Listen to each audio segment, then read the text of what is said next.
ngomba gusanga umuryango wanjye byanze bikunze ngomba gusanga umuryango wanjye komeza kuguma hano ntazi ukuntu umuryango wanjye umeze nayo nandi makosa biragoye n'ukuri ubu ugiye kugenda ngomba gufunga umwuka nkagenda byanze bikunze basihangane banene basi n'iminsi ibiri uzaba uko uzogenda haciye iminsi basi igiye reka nkubwire nyemera ngushimire ushimire neza wangiriye ushimire ubupfura wanyeretse n'ubumuntu wanyeretse ariko igihe ni iki ngiki ngusubira iwacu sibyo ugerageza neza kumfata neza ugerageza neza kumbwira neza ariko se umuryango wanjye ufite umuntu ubwira neza urumva ntaba ndi mu makosa kuguma ahangaha ntazi ukuntu umuryango wanjye umeze nibigende gute mu gitondo ndazinduka sina ngombwa ko namperekeza ndazinduka ngende nsubira iwacu byanze bikunze baranyeneye umuryango wanjye uranyeneye hari byinshi biri kunyereka ko umuryango wanjye unkeneye warakoze imana izobijemo mu bwenge kandi rwose neza wangiriye nzawurangizinga warakoze cyane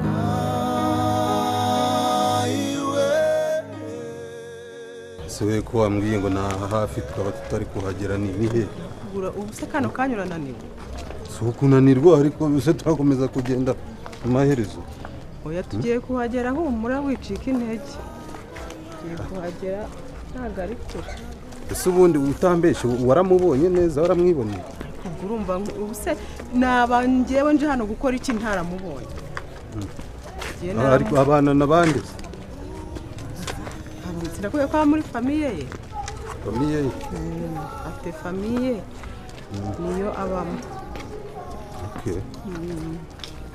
turishobora ko turi buhamusanga icyupa se si uko mpakwereka niyo utahamusanga uzanasubirayo uzongera ujye kumureba abwirwa n'iki se ko ahari cyangwa urabwirwa n'iki ko ariho wenda urimo uragira ngo ndi kukubeshya tugende nyine nta kibazo ushatse wiga wanahantungira urutoki se ngombwa ngo ahubwo reka mbanze nkubwire ikintu ugomba gukora ukagenda ukizi afite umugabo babana umugabo wa nyina wabo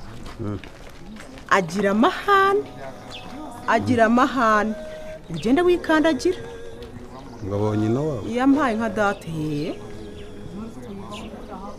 ko ntagiye kurwana se icyangombwa nuko mubona gusa kuba kubonye winjiye muri rugo dore rega turanahageze dore ni hara hepfo kuri iriya nyine ubona iri igeretse ya etaje uri kwireba ese baba muri etaje yego komana dore ni hari ariko uramenye ugende iri ifite portail y'icyatsi ni iriya ugende wikandagira ubwo mugabo nuhamusanga uramenye ibyo uvuga nyine kuko umva rero ya mafaranga yawe sinzi nimba untegereza hano niba simbizi sibyo reka ngereyo nisanga ariho haba koko nta kuhaba haba hoho ntabwo nkubeshya ni haba ese urabona n'abandi kubutura nta kibazo nawe ndahita ngaruka muha amafaranga yawe hari ikibazo se ubwo si ibyo ngibyo niyo twari twavuganye none se nagezeyo namubonye ningerayo se nkamubura umuburaho ntabwo umubura nzi ko akunda kuba ahari nyine kugira nanjye mbyemere kagereyo si hariya ntushaka kuguma ahangaha ngenda hagusanga ndahita nguha amafaranga yawe rwose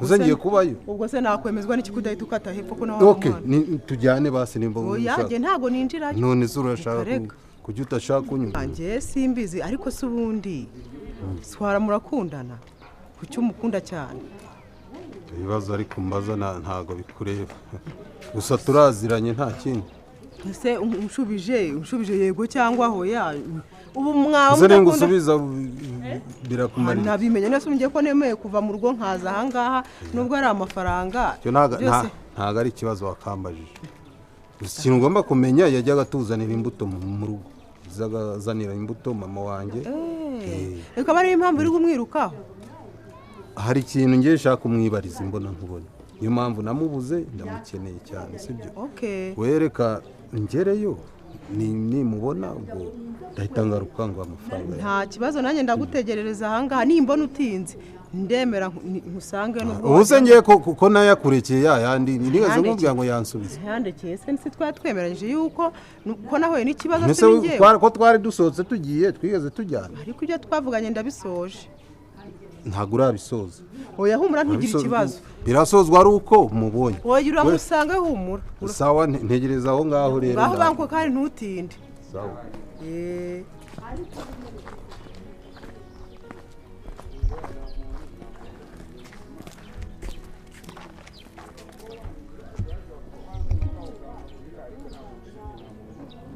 none se swala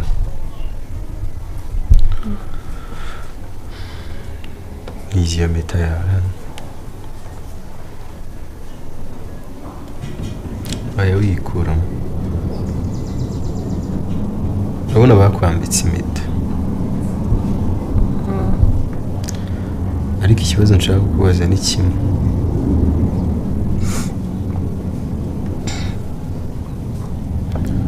umuntu wakwambitse impeta niwe waguteye inda bimeze biti kuko deja urabizi uratwite sibyo ahubwo ikintu nshaka kumenya utwitiye umuntu wakwambitse impeta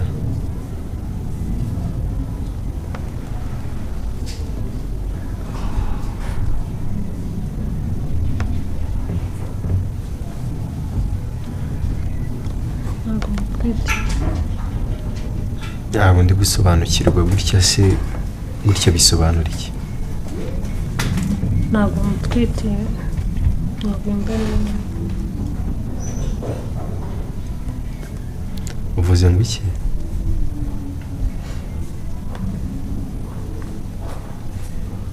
swala umuntu wakwambitse impeta ntabwo ari we utwitiye iyo nda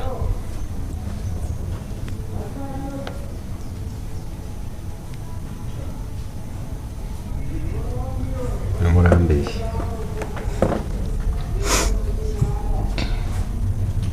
umuntu wakwambitse iyi impeta ntabwo ari we utwitiye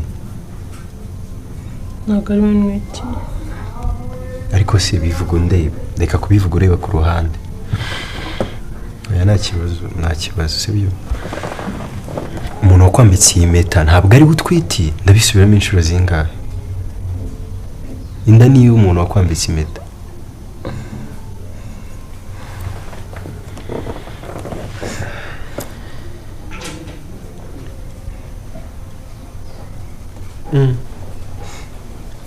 ibintu se bibaho birashoboka bimeze bite none se umuntu wakwambitse impeta arabizi ko utwite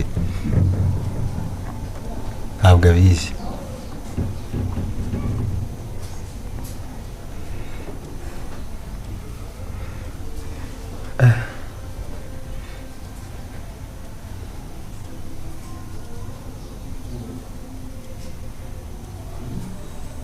nisi swala niba iyi nda utwite atari umuntu wakwambitse impeta iyi nda ni iyande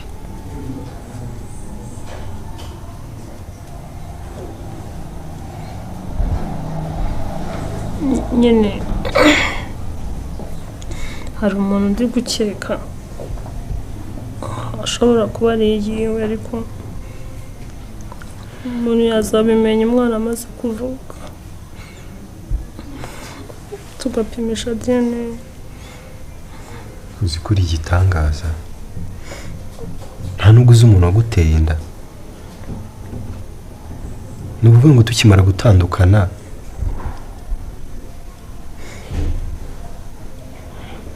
ntabwo ndi kubyumva ntabwo uzi umuntu waguteye inda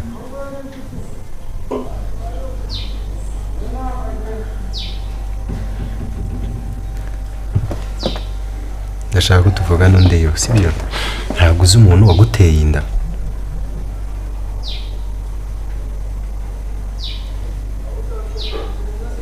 usigaye uryamana n'abantu batagira umubare ku buryo utamenya umuntu waguteye inda si swala swara waje guhinduka gute?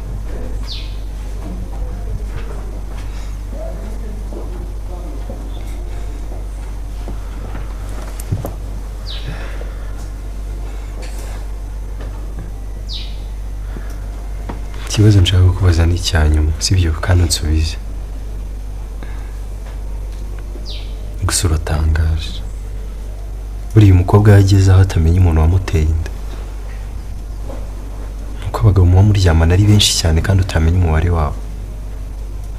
Ngaho mbabarira mbizi ukuri. Uyu muntu wakwambitse impeta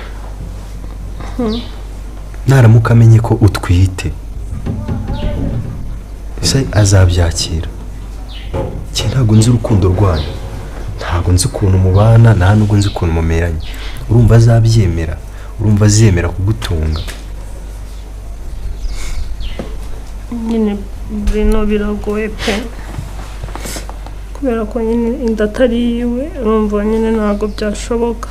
Gusa nyine nzapfa kubimubwira, nimbona atabyemeye nyine nzamusubiza impeta yiwe.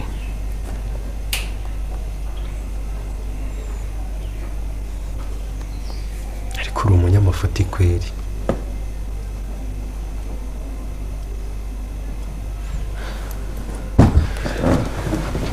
Ngiye uranyumira, urantangaje, ugera aho utwite ntumenye n'umuntu utwitiye.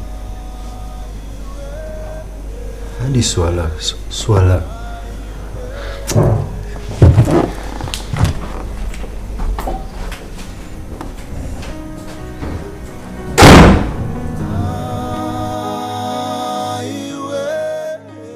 Richard,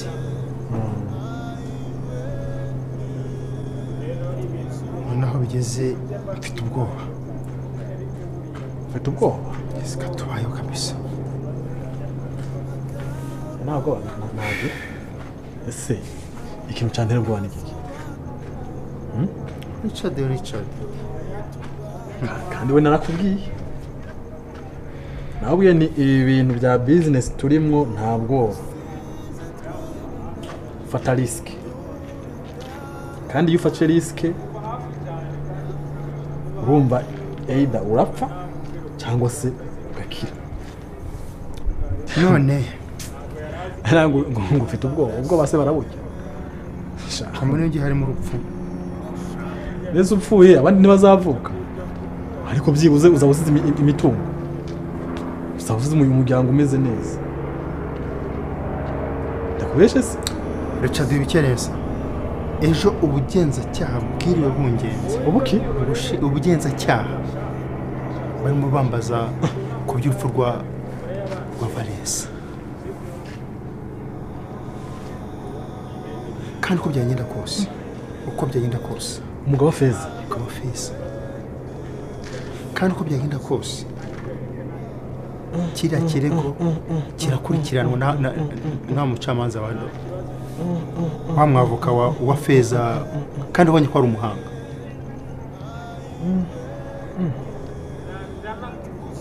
Sinanje ko matse kugira akoba, ariko uko bigenda kose umugabo apfa nk'umugabo.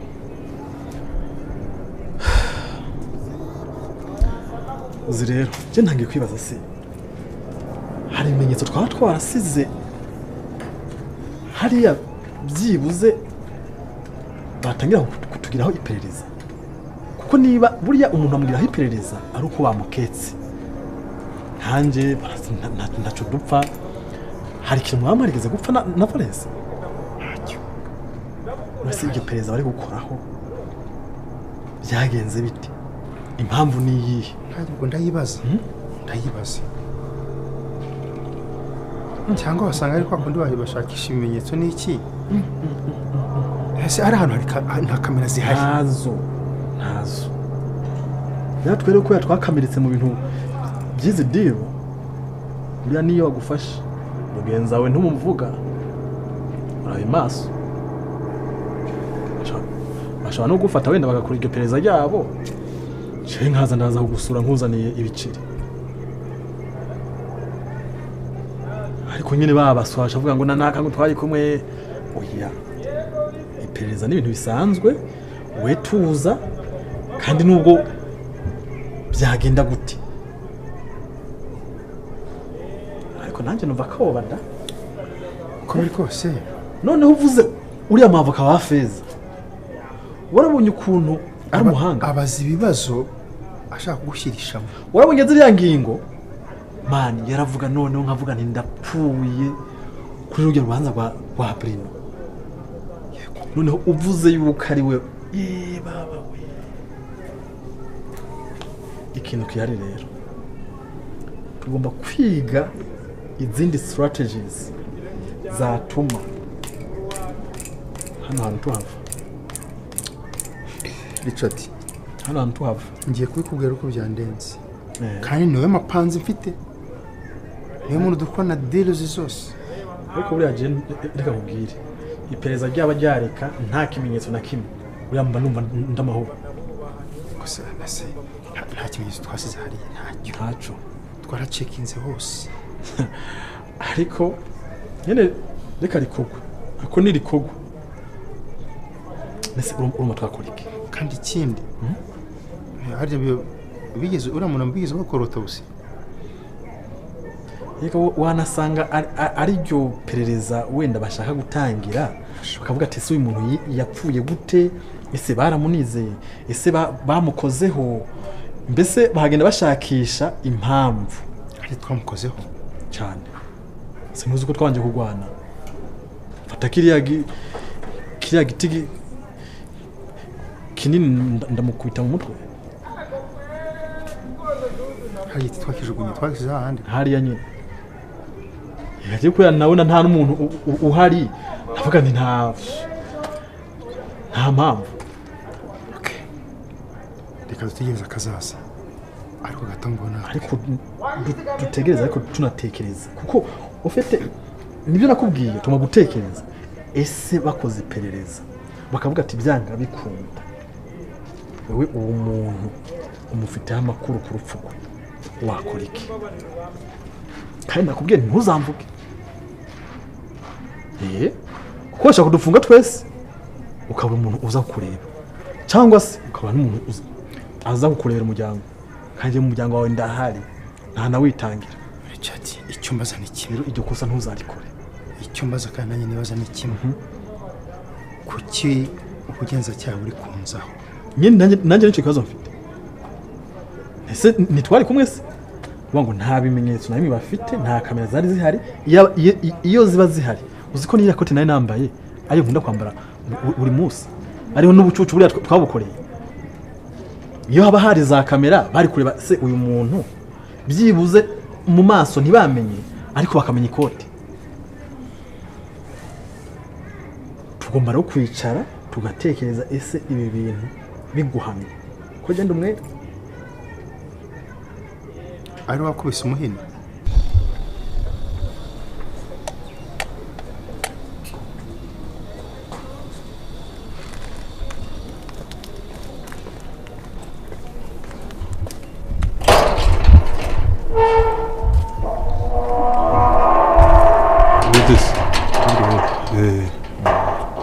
nashaka kubaza aha niho kwa swall ni ahangaha harimo se ko namushakaga uzi ko ntanakumenye ntabwo nabamenye kumenya ndumva atari ngombwa ariko swara turaziranye nyine namushakaga aribyo nashaka ko tuganira swara rero yagiye kwa muganga ntabwo ntawe uhari yarwaye se ntabwo ameze neza ariko niba wamushakaga wazagaruka nyine ahari kuko ngubu deja ntawe uhari ntabwo nyine ameze neza nta nubwo yakubwiye se igihe ari bugarukire naba mubeshye kabisa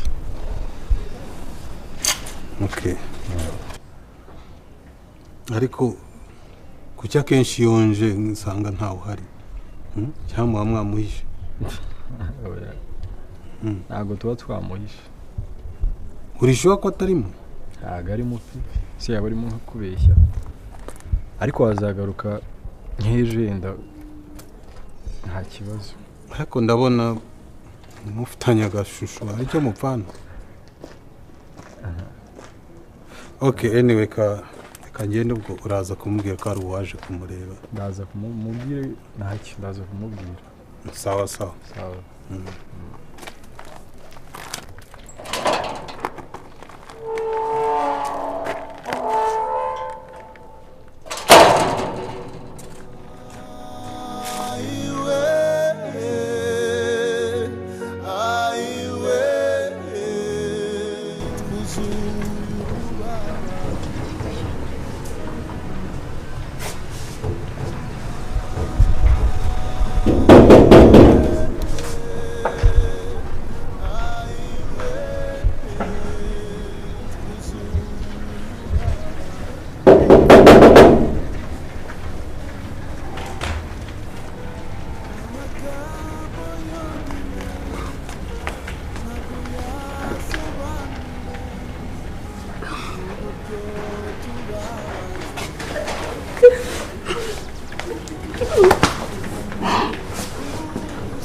Business.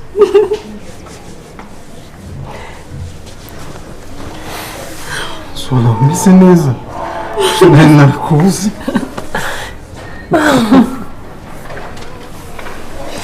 nari ngukumbuye. Shepiti ko nari narakubuze. Ni byiza. None se ni karibu se basi? Ni karibu nari ngukumbuye. Iyo birarenze kugukumbura ni ukuri. Umeze neza? Yameze neza. Kandi ndishimye kongera kukubona ni ukuri. Nari ndishimye, ni karibu mu nzu. Isanga. Wakoze cyane. Ko watinze kuza kunshaka. Wabura ni iki wumva? Buri joro nahoraga ntekereza se yagiye ate nzamukura ye. Shiri.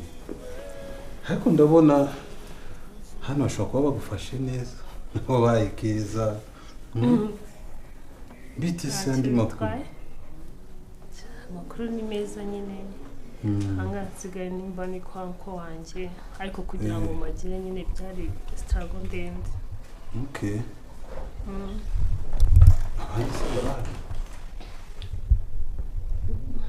Iruka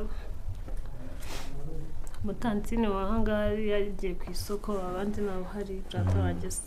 Okay, nta kibazo. None se Swalla. Ndumva ibyinshi ntabikubwirira hano. Ikintu ushaka kwisabira ni kimwe. Please, mbabarira ugaruke mu rugo. Sibyo? Gerard, wapi ntabwo nagaruka iwawe. Kubera iki Swalla? Swalla urabizi ndawukunda kandi ngufitiye umugambi mwiza kabisa. Shaka kutugirane gahunda nziza. Ntago rero twayigira nawe uragiye ntazi ibibazo ufite. Irengagiza ibibazo wahuye nabyo pe. Ariko mbabarire ugaruke mu rugo please. Sibyo? Ndakwinginze. Ega nanjye mba nshaka kuba hano uri ariko ntabwo byanyorohera. Ntabwo byashoboka rwose. Nukuri nakuba hafi nta kibazo wakongera kugira mari. Sibyo? Ndakwinginze. Ndashaka kugaruke mu rugo. Ikibazo ni papa wawe. Papa wawe nyine hari ibintu tutumvikanyeho neza byatumye nanahunga. Rero ntabwo nshobora kugaruka iwanyu kubera papa wawe. Papa wanjye se mwagiranye ikihe kibazo se? Ni ibibazo birebire. Ni nawe wanyirukanye muri rwa rugo rero ntabwo nshobora kugaruka. Ibyo uvuga ni ukuri. Hari wowe nabonaga agushima uvuga ati umukobwa nta kibazo ni. Yagutwaye iki Swalla mbwira basi. Wenda niba ari ikibazo waba waragize nimba waramenye amasahani ye nagusabira imbabazi ariko please ndagukeneye ndashaka kugaruka mu rugo. Byanjye birenze ibyo ngibyo uri gutekereza. None se wambabariye ukanyumva koko. Nimba ari ikibazo wagiranye na papa njyewe nzakora ibishoboka kugira ngo akubabarire sibyo? Gerard. Urabizi ndagukunda pe. Hako ntabwo nshobora kugaruka muri rugo rwanyu. Uzi iminsi maze narahangayitse ndi kugushakisha. hari umuntu rero wandangiye hano nayije kureba ntabwo byakunda ntabwo nshobora kugaruka muri uru rugo papa wawe nyine ahari kandi ntabwo byashoboka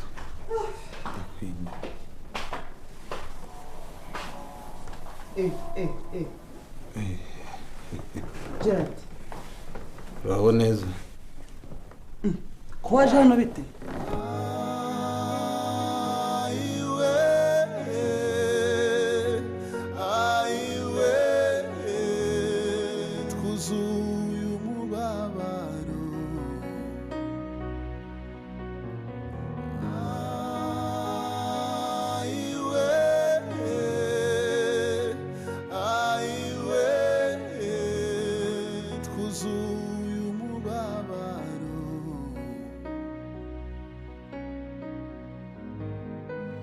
amagambo yonyine ntabwo yasobanura uburyo tubabaye